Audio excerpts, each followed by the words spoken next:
Welcome to Lesson Plant Kitchen. Today we're going to be making a simple crunchy granola bar recipe with these ingredients. Gather them up and we can get started. Preheat your oven to 300 degrees Fahrenheit or 148 degrees Celsius.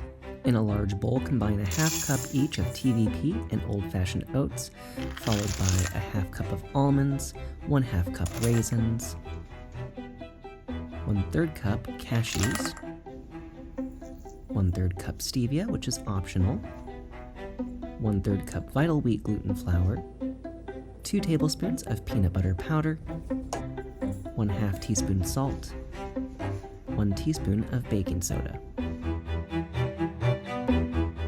Give it a good mix, and once the dry ingredients are combined, add in the 1 cup of unsweetened applesauce, 1/4 cup of vegetable oil, 1 teaspoon molasses.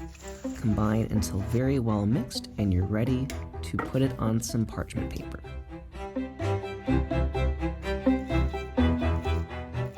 Spread the mixture evenly and thinly and pre-cut it with a knife or a pizza cutter before baking. Depending upon your oven, you'll want to bake for 50 minutes to an hour. Once it's nice, cool, crisp, break it apart and you're ready to serve.